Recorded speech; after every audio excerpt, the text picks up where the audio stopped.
In the heart of 17th century London, nestled among narrow cobblestone streets, stood a modest bakery on Pudding Lane.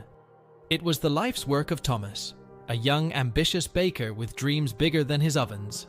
He was a visionary, always experimenting with new recipes and techniques, his eyes sparkling with the promise of changing the baking world.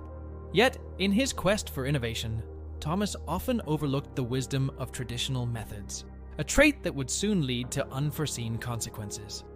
Just a few streets away, amidst the bustling market filled with the chatter of merchants and the fragrance of fresh blooms, was Eliza, the spirited flower seller. Her hands, though roughened by work, arranged flowers with delicate grace, each bouquet a testament to her dreams of a brighter future. Eliza's knowledge of London's labyrinthine alleys was unparalleled, a skill that made her a beloved figure in the community. In the shadow of St. Paul's Cathedral worked William, a skilled apprentice carpenter with a passion for the city's grand architecture. He admired the intricate designs of buildings and bridges, his heart set on leaving his mark on London's skyline. William was a man of few words, but his dedication to his craft spoke volumes. Unbeknownst to many, his heart harbored a secret affection for Eliza, a love as silent as it was deep. As the city went about its usual hustle and bustle, none could foresee the tragedy that was about to unfold, a calamity that would intertwine the fates of Thomas, Eliza, and William in a saga of love, loss, and redemption. Before we continue, please consider liking and subscribing for more factual narratives like this one. The fateful night arrived with a sky clear of clouds, the stars twinkling like distant candles over London. In the bakery on Pudding Lane, Thomas worked late into the night, his hands covered in flour, his mind racing with the possibilities of his new oven design. In his pursuit of perfection, he failed to notice the way the flames danced a bit too wildly, a bit too close to the stacks of dry wood and flour sacks.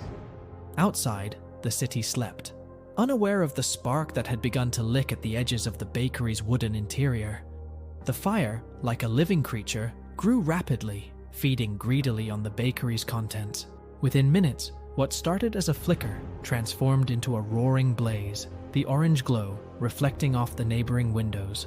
By the time Thomas realized the gravity of his mistake, it was too late. The fire, now a monstrous entity, began its relentless march, devouring building after building. The narrow streets and closely packed houses of London served as kindling to the growing inferno, and soon the entire neighborhood was engulfed in flames. In the heart of the night, a city's nightmare began, a catastrophe that would change the course of history and the lives of Thomas, Eliza, and William forever. As dawn broke, a crimson hue bled over London, not from the rising sun, but from the relentless fire that now consumed the city.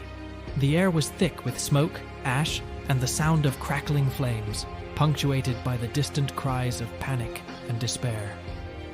Streets that once echoed with the lively banter of merchants were now chaotic thoroughfares of fleeing families, their belongings hastily thrown together, faces etched with fear and disbelief.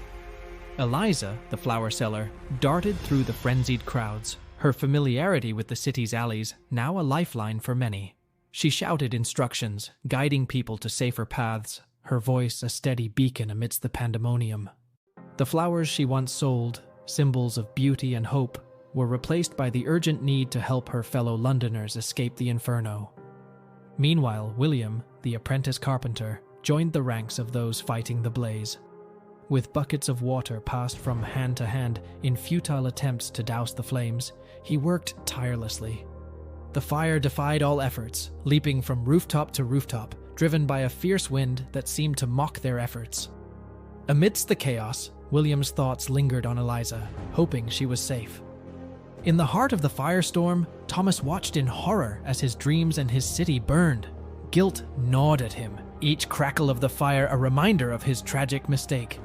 He moved aimlessly through the chaos, helping where he could, his mind a tumult of remorse and fear. The city, once a bustling hub of commerce and life, was now a battlefield against nature's fury, with its people caught unprepared in its wrath.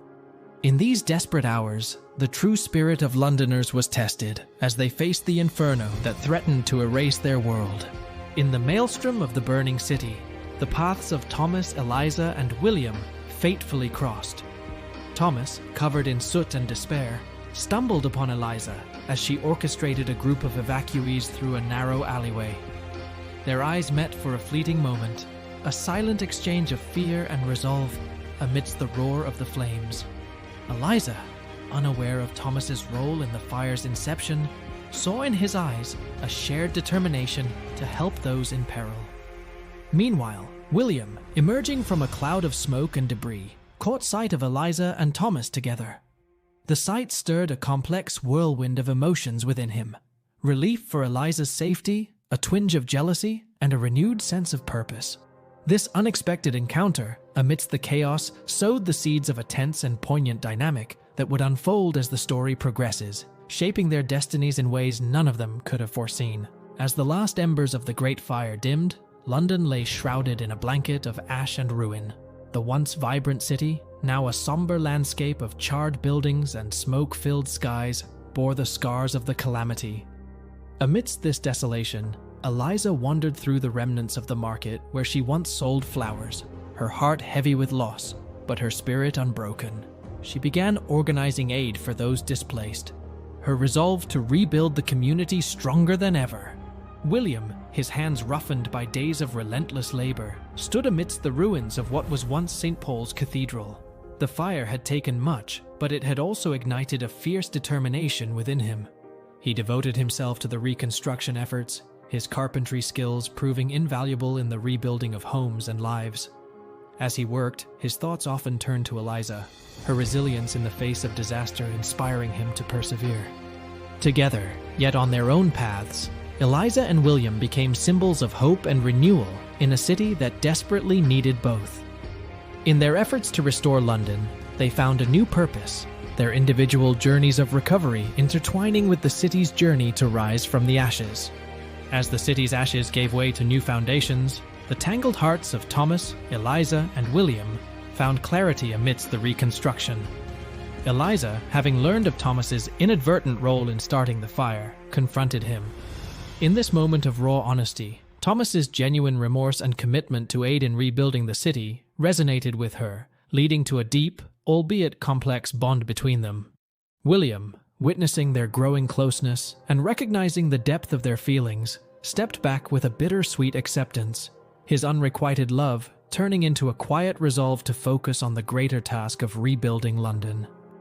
The city, mirroring the lives of its inhabitants, gradually transformed from a scene of devastation to one of hope and renewal. The streets once again buzzed with life, markets reopened, and amongst the new buildings rising from the ruins, there was an air of optimism. London, much like the hearts of Thomas, Eliza, and William, had been through a trial by fire and emerged stronger, their stories a testament to the enduring power of love, resilience, and community.